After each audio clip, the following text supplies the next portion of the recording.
के जंतर मंतर पर वक्फ संशोधन बिल के खिलाफ मुस्लिम पर्सनल लॉ बोर्ड के नेतृत्व में बड़ा प्रदर्शन हुआ। कांग्रेस, समाजवादी पार्टी, ओवैसी समेत कई राजनीतिक दलों ने इसका समर्थन किया है। प्रदर्शनकारियों का आरोप है कि यह बिल वक्फ संपत्ति पर कब्जा करने की साजिश है। वहीं भारतीय जनता पार्टी ने सरकार के खिलाफ साजिश करने का आरोप लगाया है। आपको एक रिपोर्ट दिखाते हैं।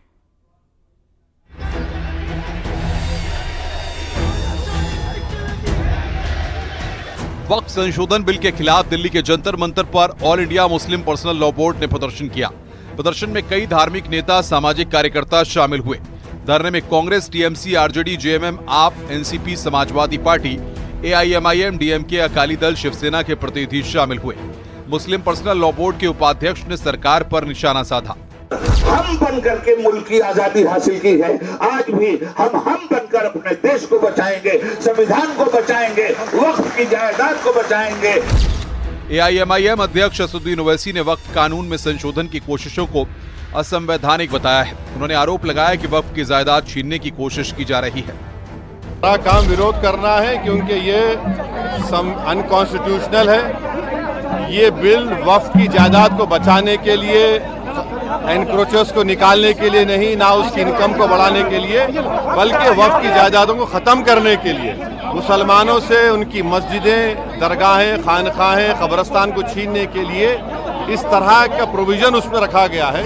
वहीं समाजवादी पार्टी भी इस विरोध में शामिल हुई और वक्फ बोर्ड बिल को वापस लेने की मांग की। हम उस अपने अधिकार का इस्तेमाल करते हुए आज सड़क पर उतर करके धरना कर रहे हैं और संसद के अंदर भी हमने विरोध किया है, मजबूती से विरोध करेंगे। हम चाहते हैं इस देश के अंदर जो है, जो बिल जबरदस्ती सरकार थोपना चाहती है वो खत्म हो, वो वापस होना चाहिए। वक्फ संशोधन बिल पर मुस्लिम पर्सनल लॉ बोर्ड के विरोध को कांग्रेस ने सही बताया है कि मसला अभी एकदम, ये आप सोच रहे हैं कि अभी हम प्रदर्शन होगा और एकदम सरकार वापस ले लेगी, ऐसा कुछ नहीं होने जा रहा है। लेकिन लोगों को जागरूक रहना चाहिए, लोगों को जानना चाहिए। आज ये हमारे साथ हो रहा, कल दूसरों के साथ भी हो। वक्फ संशोधन बिल पर मायावती का भी बयान सामने आया। उन्होंने कहा कि वक्त रहते अगर समस्या सुलझ जाती तो अच्छा रहता। पिछले कुछ समय से वक्फ बोर्ड पर भी सत्ता व विपक्ष द्वारा जो राजनीति की जा रही है, तो ये भी अति चिंता की बात है। और यदि ये मामला समय रहते आम सहमति से सुलझा लिया जाता तो ये ज्यादा बेहतर। वक्फ संशोधन बिल को लेकर बनाई गई जेपीसी के चेयरमैन रहे बीजेपी सांसद जगदम्बिका पाल ने प्रदर्शन पर सवाल खड़े किए। उन्होंने कहा कि अभी तो संशोधनों के बाद बिल पेश भी नहीं किया गया है, ऐसे में विरोध का कोई मतलब नहीं है। बिल अभी आया भी नहीं, कानून बना भी नहीं। किस सवाल पे आज जंतर मंतर पे all India Muslim personal law board हो, जमायत उलमा हिंद हो, या ओवैसी की पार्टी एआईएमआईएम हो, या विपक्ष की पार्टियों को नेताओं को बुलाया जा रहा है? ये केवल सियासी तकरार है, लोगों के मन में गुमराह किया जा रहा है। All India Muslim personal law board के जंतर मंतर पर प्रदर्शन पर वली से शहाबुद्दीन रजवी बरेलवी ने नाराजगी जताई है। उनका कहना है कि मुस्लिम पर्सनल लॉ बोर्ड अपने मकसद से भटक चुका है। मुस्लिम पर्सनल लॉ बोर्ड अपने असल मकसद से भटक गया है और पहले बोर्ड में कोई भी पॉलिटिकल शख्सियत को ओहदा या मेंबर नहीं बनाया जाता था। कांग्रेस के पूर्व नेता आचार्य प्रमोद कृष्णम ने all India Muslim personal law board पर बड़ा हमला बोला है।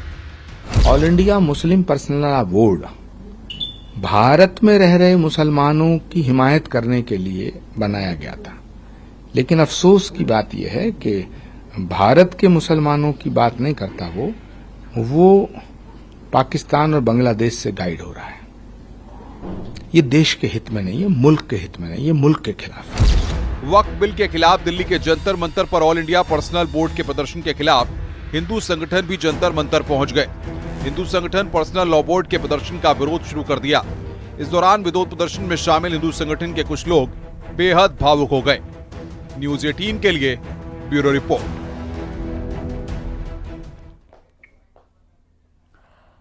वक्फ संशोधन बिल के खिलाफ प्रदर्शन को लेकर शिया धर्मगुरु कल्बे जवाद का बयान आया है। उन्होंने कहा कि हम विरोध प्रदर्शन लगातार जारी रखेंगे।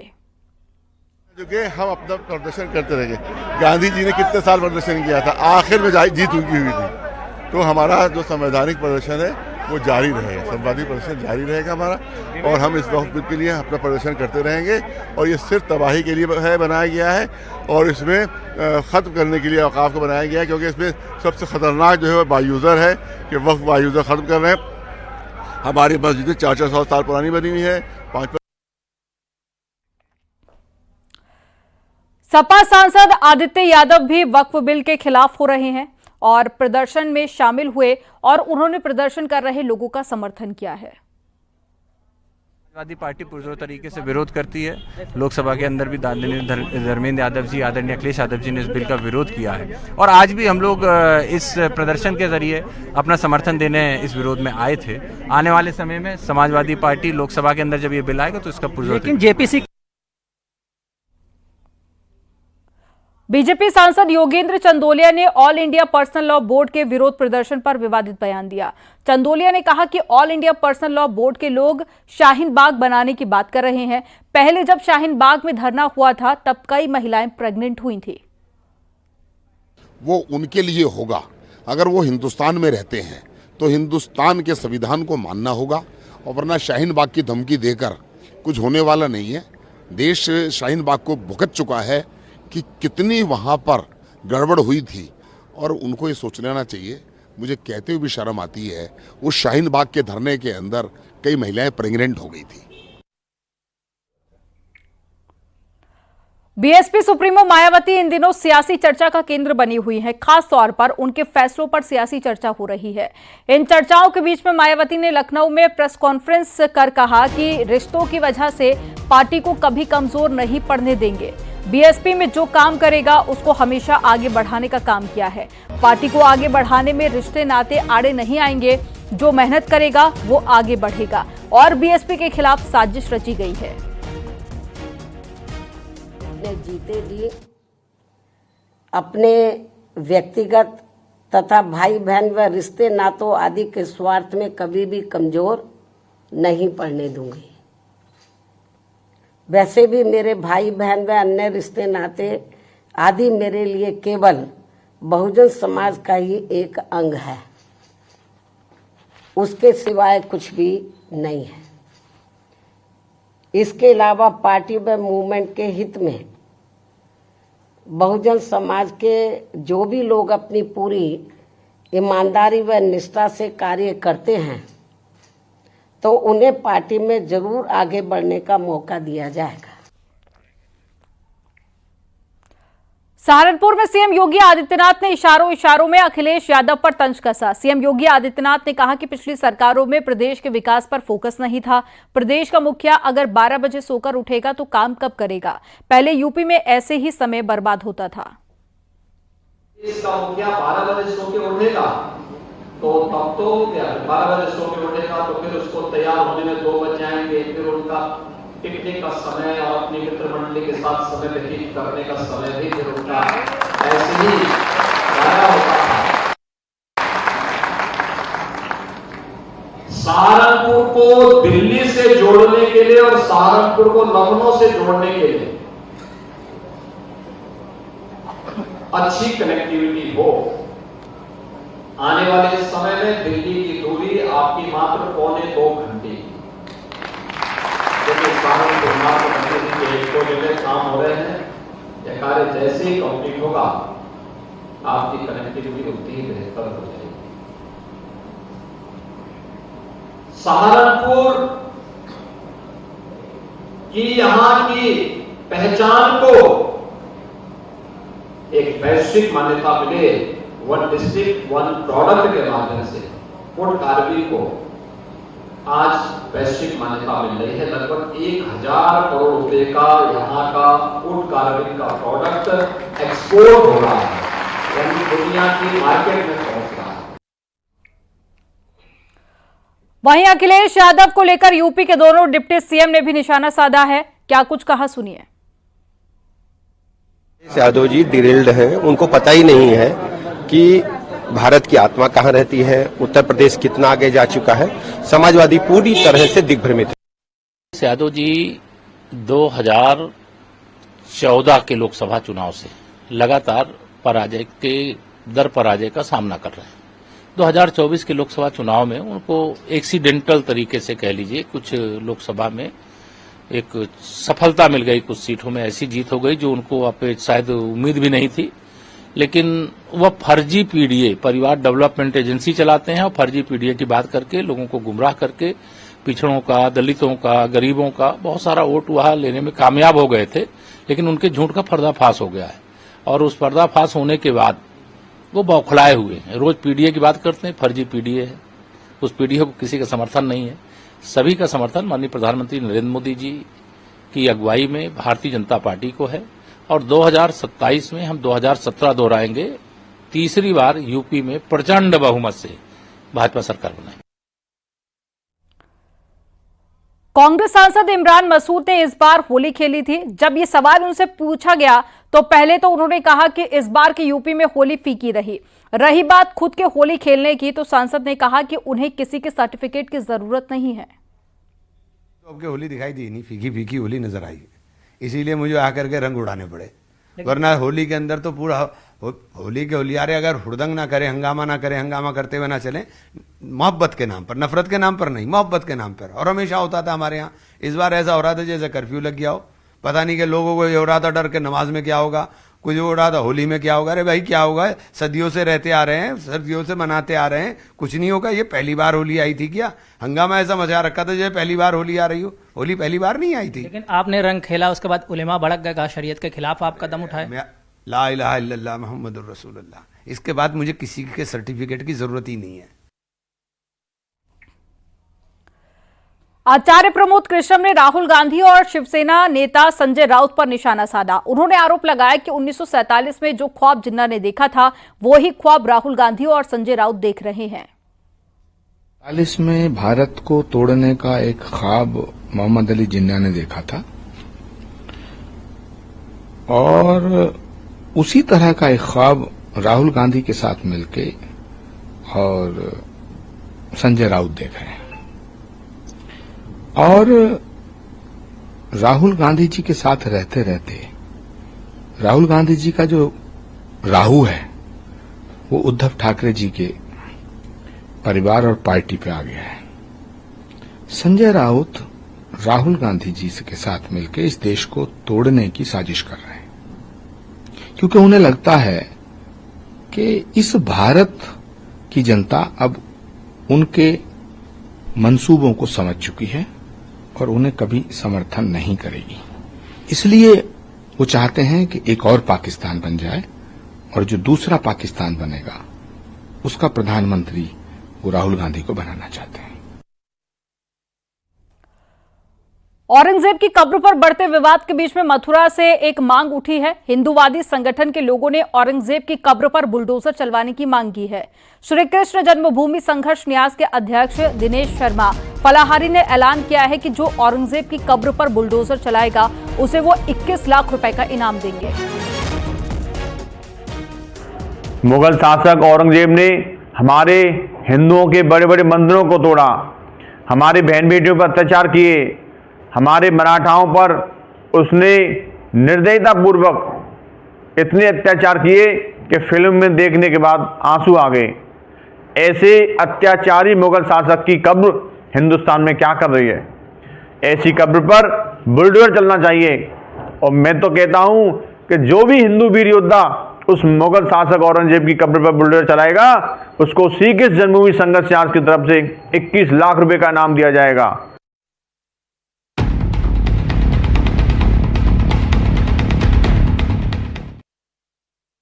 संभल के जामा मस्जिद में रंगाई पुताई का काम तेजी के साथ हो रहा है। अभी तक मस्जिद के पीछे के हिस्से पर व्हाइट वॉश हो गया है और बॉर्डरों पर सुनहरे रंग से पेंट किया गया है।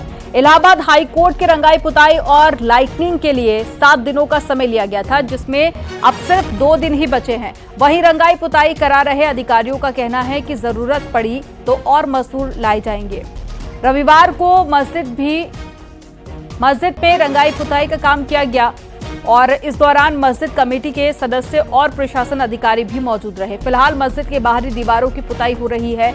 ईद को देखते हुए इलाहाबाद हाई कोर्ट ने मस्जिद में रंगाई और पुताई की अनुमति दी है। हाईकोर्ट ने 12 मार्च को मस्जिद के बाहरी हिस्से में सफेदी की इजाजत दे दी थी, जिसके बाद में सफेदी का काम हो रहा है। कोर्ट के आदेश पर यह पूरा काम आर्कियोलॉजिकल सर्वे ऑफ इंडिया यानी कि ASI की देखरेख में किया जा रहा है, ताकि मस्जिद के संरक्षित हिस्से को कोई नुकसान ना हो।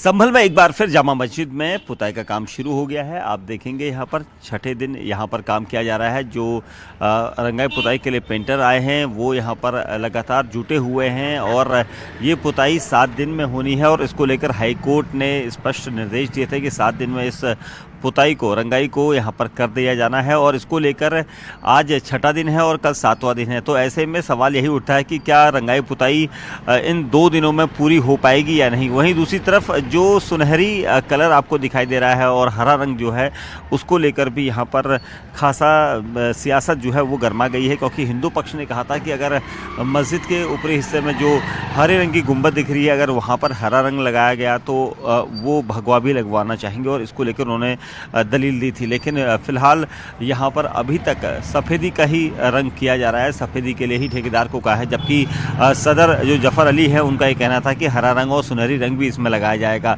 ऐसे में सियासत फिर गर्मा सकती है रंग को लेकर, लेकिन पुताई का काम शुरू हो चुका है। युद्ध स्तर पर आज जो पुताई का दूसरा दिन है वो यहाँ पर शुरू हुआ है, जबकि एक दिन और बचा हुआ है जिसके बीच में क्या पुताई हो पाएगी या नहीं, क्योंकि सुनहरी रंग पर भी सफ़ेद रंगों के छींटे यहाँ पर दिखाई दे रहे हैं। साथ ही अभी एक कोट और होना है, यानी डबल कोट में ये पुताई होनी है और बड़ा चैलेंजिंग है इसको लेकर यहाँ पर। हालांकि सियासत भी गरमाई हुई है हिंदू पक्ष की दलीलों के बाद कि क्या भगवा रंग यहाँ पर लगाया जाएगा या नहीं, इस तरह को लेकर उनका बयान था। लेकिन फ़िलहाल यहाँ पर जो सफ़ेदी है वो यहाँ पर की जा रही है और सफ़ेदी करने के बाद साथ साथ ही लाइटिंग भी यहाँ पर करवाई जा रही है।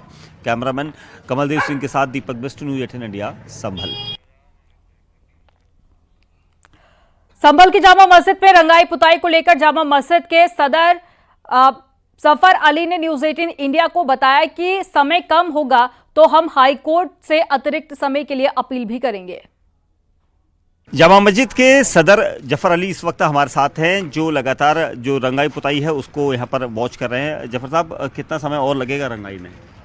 देखिए, रंगाई में अब ये 2-3 दिन हमारे निकल गए छुट्टी की वजह से। जुमे की छुट्टी थी, होली की छुट्टी थी, उसकी वजह से। लेकिन हम बहुत जल्दी कोशिश कर रहे हैं कि जल्दी से पूरा करा लें। और अगर हाई कोर्ट के आदेश के अनुसार अगर तय समय में पूरा नहीं होता तो हम अर्जी लगाएंगे, निवेदन करेंगे हाई कोर्ट से कि कुछ दिन का समय और दे दिया जाए। क्योंकि हाई कोर्ट के मुताबिक तो 2 दिन और बचे हैं, आज और कल का दिन बचा है। ये हम हाई कोर्ट से, माननीय हाई कोर्ट से निवेदन करेंगे कि किन्हीं कारणवश 7 दिन में पूरा नहीं हो सका, हमें और समय दिया जाए। सफ़ेदी ही कराई जा रही है, कुछ और रंग भी रखेंगे? देखिए, फिलहाल तो जहाँ जैसा रंग है वैसा ही होगा। जहाँ हरा है वहाँ हरा होगा, जहाँ सफ़ेद है वहाँ सफ़ेद होगा, और जहाँ हल्का सुनहरी है वहाँ हल्का सुनहरी होगा, जो परंपरागत है, जो सैकड़ों सालों से होता चला आया है। इसके अलावा हम और किसी रंग का इस्तेमाल नहीं करेंगे। हिंदू पक्ष की तरफ से कहा गया था कि हरा रंग लगेगा तो भगवा भी लगेगा। नहीं, ये सब अनावश्यक है। एक दिन पहले यहाँ पर साध्वी आई थी हर्षा रिछारिया, उनका ये कहना था कि भगवा रंग का भी हक है यहाँ पर। नहीं, ये भी अनावश्यक है, उनका कहना गलत है ये। और संभल की जामा मस्जिद में लाइट लगाना भी शुरू कर दी गई है। जामा मस्जिद में दिल्ली में मंगाई गई लाइट्स को लगाया जा रहा है। संभल की जामा मस्जिद में लाइट्स लगाने का काम शुरू कर दिया गया है। देर रात कई हिस्सों में यहाँ पर इस तरह से स्टैंड वाली लाइट लगाई गई है जो दिल्ली से मंगाई गई है। एक दिन पहले दिल्ली से इन लाइटों को लाया गया था और जिस तरह से एक दिन पहले ही संभल में जामा मस्जिद में जो रंगाई पुताई है उसका काम भी शुरू किया गया था और उसी की तरह से लाइट भी लगानी शुरू कर दी गई है, क्योंकि 7 दिन का समय यहाँ पर हाई कोर्ट के द्वारा दिया गया था, जिसके बाद एक दिन पहले रंगाई पुताई हुई थी और देर रात से लाइट्स लगनी शुरू हो गई हैं। और जो स्टैंड वाली लाइट्स आपको दिखाई देगी, क्योंकि जो रोशनी यहाँ पर देनी है लाइट्स को लेकर, उसको लेकर जामा मस्जिद कमेटी की तरफ से कहा गया था कि लाइटिंग भी यहाँ पर लगानी है और लाइटिंग से इसकी खूबसूरती यहाँ पर देखने को बनती है। और यहाँ पर हरे रंग को लेकर विवाद हो रहा था कि हिंदू पक्ष ने कहा था कि अगर हरा रंग होगा तो वो भगवा भी लगाएंगे, और इसको लेकर यहाँ पर विवाद 2 दिन पहले से लगातार जारी था और सियासत भी इसमें गर्मा गई थी, क्योंकि एक दिन पहले जो साध्वी है हर्षा रिछारिया, उन्होंने भी संभल में यहाँ पर आकर कई तीर्थों के दर्शन किए। उन्होंने ये कहा कि यहाँ पर भगवा रंग का हक जो है वो मस्जिद में भी लगाया जाना है और इसलिए उसका हक भी बनता है, और उन्होंने ये भी दलील दे दी थी। जिसके बाद अभी भी इस हरे रंग और भगवा रंग को लेकर यहाँ पर सियासत गर्मा सकती है, लेकिन फिलहाल यहाँ पर लाइटिंग और पेंट लगातार जारी है। कैमरामैन कमल देव सिंह के साथ दीपक बिष्ट, न्यूज़ 18 इंडिया, संभल, उत्तर प्रदेश। संभल की जामा मस्जिद में पुताई में इस्तेमाल रंगों को लेकर विवाद और भी गर्माता जा रहा है। पुताई ठेकेदार जहां ये दावा कर रहे हैं कि उन्हें सिर्फ सफेद रंग इस्तेमाल करने का आदेश दिया गया है, तो वहीं पर मस्जिद कमेटी भी दावा कर रही है कि सफेद के साथ में हरा रंग भी लगाया जाएगा, जिसको लेकर हिंदू पक्ष ने फिर एक बार विरोध दर्ज कराया और मस्जिद में हरे रंग के साथ में भगवा रंग के भी इस्तेमाल की मांग की है।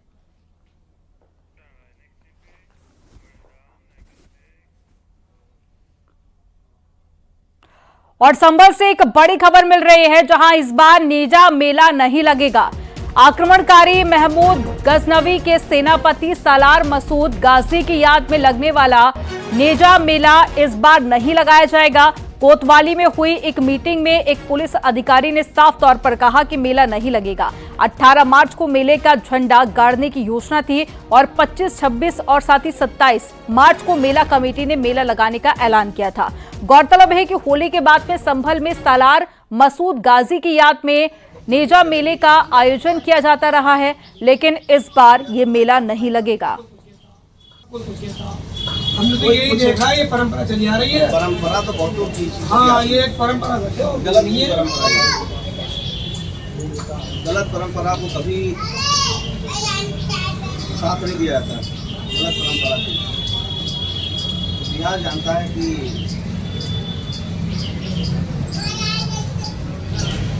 सलार गाजी था, सैयद सलार मसूद गाजी, यह महमूद गजनवी का भांजा था, पता है?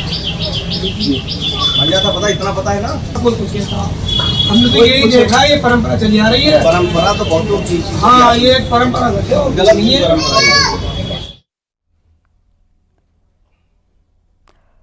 मुरादाबाद में एक परिवार ने सनातन धर्म में वापसी की है। ठेकेदार एजाज ने रुपयों और बच्चों की फ्री पढ़ाई का लालच देकर धर्म परिवर्तन कराया था। 2 बच्चों का आरोपी ने खतना भी कराया था और शुद्धिकरण के बाद में परिवार के घर वापसी हो गई है। वहीं पुलिस ने ठेकेदार एजाज को भी गिरफ्तार कर लिया है। मेरे एक ठेकेदार थे एजाज, उनके साथ में काम करता था। उन्होंने कहा कि तुम्हारे बच्चे, तुम गरीब आदमी हो, वैसे पढ़ नहीं सकते। धर्म के बारे में, हमारे धर्म में सब कुछ पढ़ाया जाता है, चाहे कुछ भी पढ़ना चाहें, चाहे वो वेद हो, कुरान हो, कुछ भी हो। ये सर, उन्होंने कहा तुम मुस्लिम बनोगे तो तुम्हें सारे अधिकार मिल जाएंगे। ठीक है सर। उन्होंने कहा था कि जब तुम मुसलमान बन जाओगे तो तुम्हें 5 बीघा जमीन और एक घर दिया जाएगा।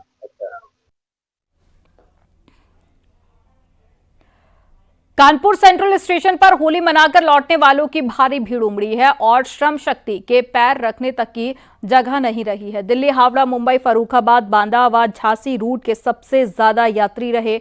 लोगों ने गलियारे, वॉशरूम और दरवाजों के पास खड़े होकर सफर किया। टिकट और साथ ही पूछताछ काउंटरों पर भी लोगों की भीड़ रही।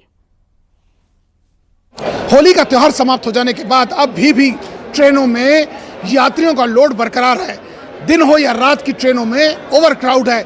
जहां एक और रात में हजारों की संख्या में यात्री प्लेटफॉर्म पर दिखे, तो वहीं इस वक्त सुबह का वक्त आप देखिए, आनंद विहार से जोगबनी को जाने वाली ट्रेन है सीमांचल एक्सप्रेस और S1 कोच के बाहर हम लोग इस वक्त खड़े। ट्रेन के अगर अंदर की दशा देखिए, लोग कितने परेशान हैं कि जहां 80 की कैपेसिटी की ट्रेन है, इसमें 2-2 से ज़्यादा यात्री है। एक सीट पे 3 और किसी में 4, किसी में 5 और 6, यानी जो 6 का कूपा होता है उसमें 12 से 15 लोग मौजूद हैं। और ऐसे में ट्रेन की बुरी हालत है। लोग परिवारों के साथ यहाँ यात्रा कर रहे हैं और लोग परेशान हैं। कहीं ना कहीं परिवार को इनकी क्या दिक्कतें और इसको जानने के लिए हम ट्रेन के अंदर का सीन दिखाने की कोशिश करते हैं कि त्योहार के बाद भी देखिए गेट पे कैसे रश है। कोई ये जनरल कूपा नहीं है, जबकि रिजर्व कोच है। उसकी हालत देखिए, जहाँ तक कैमरे की नजर जा रही है, लोग किस तरह यात्री यहाँ पर परेशान है, क्योंकि उन लोगों को अपने डेस्टिनेशन तक पहुँचना है। सर, कितनी दिक्कत आ रही है ट्रेन में? भीड़ कितनी है? नॉर्मल है, ये नॉर्मल भीड़ है, ज्यादा। बलिया में सिलेंडर फटा और एक व्यक्ति की मौत हो गई है। झोपड़ी में आग के बाद में सिलेंडर ब्लास्ट हुआ था। दमकल की टीम मौके पर पहुंची और आग पर कंट्रोल किया गया। बलिया जिले के नगरा थाना अंतर्गत डिहवा गांव की ये घटना है। तस्वीरें आपको दिखा रहे हैं, देखिए झोपड़ी में आग लगी थी जिसके बाद ब्लास्ट हुआ।